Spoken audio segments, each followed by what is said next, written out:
service. Je travaille avec lui, je marche avec lui, lui Jésus.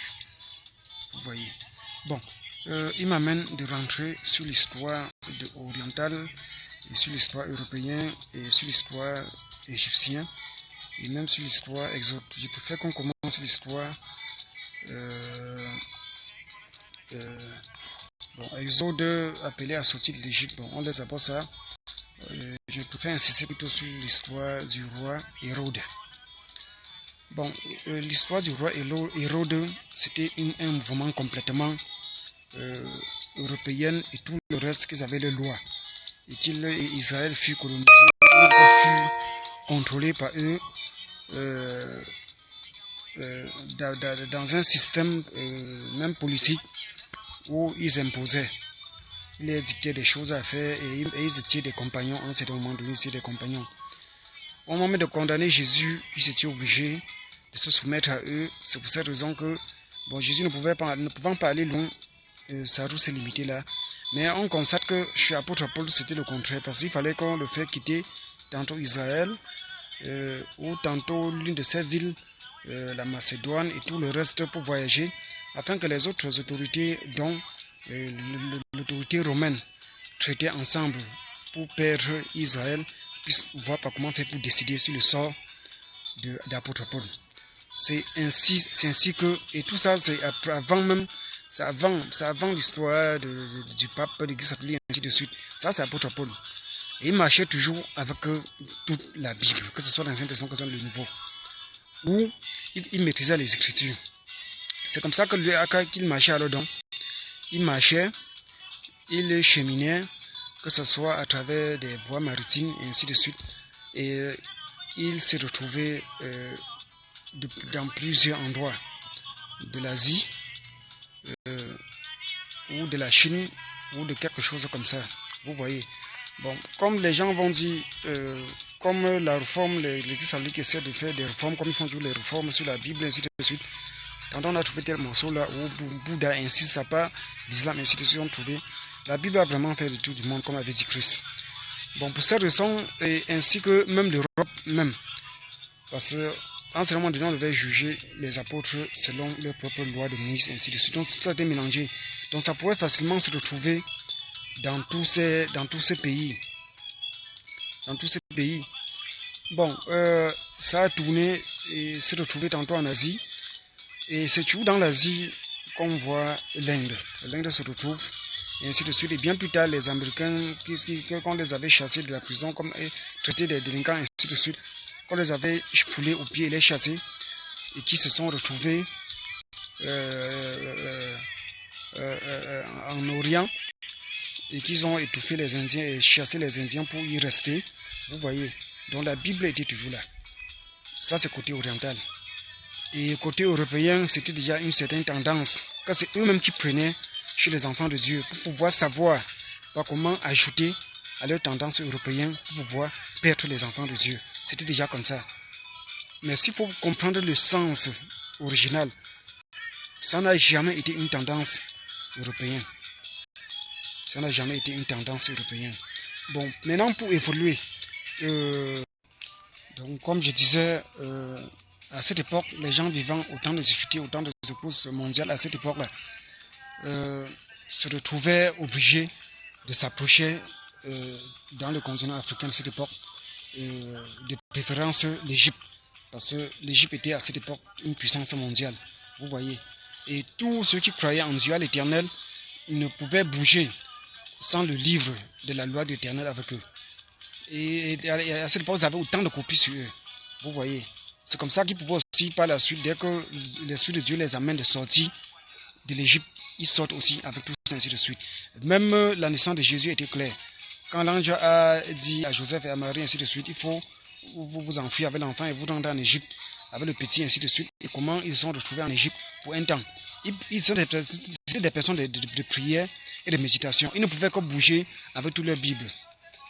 Bien des morceaux, des parties, ou même l'entier, ils avaient des Bibles, des rouleaux qui pouvaient rester en Égypte, ainsi de suite.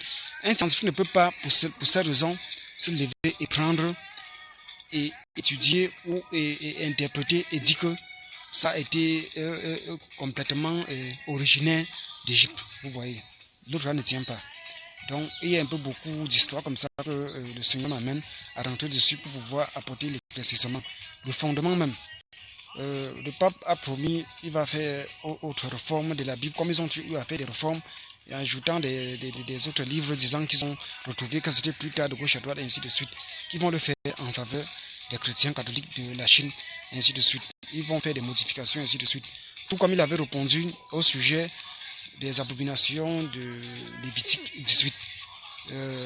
C'est tout eux que tantôt ils disent que c'est leur culture, c'est la culture européenne, ainsi de suite. Et que c'est eux qui ont écrit, donc vous dites qu'en quelque sorte c'est faux, et ainsi de suite. Mais ils ont toujours avec, c'est toujours encore eux qui font encore croire que c'est complètement véridique. Quand ils disent que ceux qui avaient interprété auraient pu enlever la partie de Lévitique 18 là à l'intérieur. Vous voyez, c'est malheureux. C'est trop malheureux. Mais que Dieu nous aide, on va s'avancer. Et cette Bible est vraie. S'il faut traiter d'une philosophique de bibliothèque ou de Bible ou de livre, c'est la Bible. Et ça ne peut pas être des consciences, des pensées d'hommes. Ce sont des pensées divines. C'est la pensée divine, la Bible. Merci. Merci. Ce genre de philosophie haute, comme je viens de dire, ne pourrait qu'être à tout jamais la pensée divine. Ce n'est que la pensée divine. Vous voyez, parmi tous les livres, ce genre de philosophie, si on peut prendre ça dans ce sens, ce genre de philosophie positive et haute, ne peut qu'être que la pensée divine. Vous voyez. Bon, maintenant pour continuer, toujours pour les histoires de culture africaine et ainsi de suite. À un certain moment donné, c'est toujours eux. Et c'est complètement honteux pour nous les Africains, même les églises catholiques. Il y a les enfants de Dieu au sein de toutes ces églises, que ce soit l'église protestante. Quand à un moment donné, leurs prières, ils prennent le nom de Jésus. Et pourtant, la base, c'est la sorcellerie et la magie et autres formes.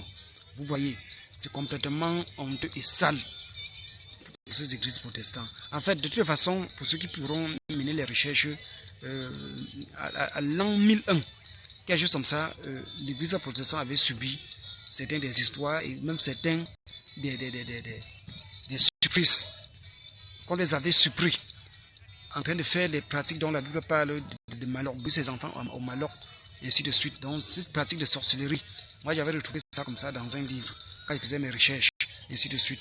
Donc, c'était pour avoir du pouvoir et pour qu'il y ait des prières, que ce soit exaucé. C'est complètement satanique et sale, vous voyez. Mais dans toutes ces églises, il y a bien les enfants de Dieu. Et que les enfants de Dieu, à l'intérieur de ces églises, puissent croître en connaissance et puissent finir par en sortir.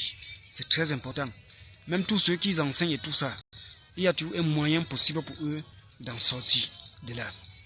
Vous voyez, ce que les prêtres de l'Afrique, du Cameroun ou d'autres pays africains essaient de faire au sujet de la culture et ainsi de suite, ils rentrent et ils enseignent encore de nouveau aux Africains chrétiens de l'Église catholique. Par comment rentrer encore pour se retrouver en train de faire les sacrifices des poulets ou de faire les autres oracles mélangés avec les jujubes et les arbres de paix. L'arbre de paix, il n'y a rien contre l'arbre de paix. Mais on peut prendre tout ça et utiliser ça dans un mauvais sens. Même le jujube, il n'y a rien contre les jujubes. Le jujube, de toute façon, c'est un aliment. Et ainsi de suite. L'arbre de paix, c'est comme le rameau en Israël et ainsi de suite. Mais à un certain moment donné, il conseille aux enfants de l'église, les enfants doivent prendre ça pour dire que vous devriez à tout prix respecter la culture qui est de vôtre, la tradition, les traditions, ainsi de suite, mais tout ça en brisant la parole de Dieu. J'ai écouté plusieurs prêtres l'enseigner. J'ai écouté plusieurs prêtres l'enseigner. Que ce soit eux, que ce soit certains de tortillage de l'église protestante, même s'ils ne rendent pas ça vulgaire, ils le font en cachette ou ils chuchotent dans les oreilles de certains enfants de Dieu de le faire ainsi de suite. Que de faire comme ils font. Ils étudient la parole de Dieu et ils prient que Dieu les révèle d'expliquer comme je suis en train d'expliquer, de trier et d'éviter. Vous voyez. Il a amené les enfants de Dieu de manger à la table du Seigneur et manger à la table du diable et ainsi de suite. Tout ça, c'est trop sale. Donc voilà ce que l'Église catholique et protestante encouragent, ce genre de pratiques, de traditions, de culture contre la parole de Dieu. Est-ce que c'est juste? Ce n'est pas juste. Que cesse d'encourager ça et dit à leurs chrétiens, à leurs fidèles de garder leur culture mais sans prendre pour contredire la parole de Dieu ou pour attaquer la parole de Dieu et de s'en méfier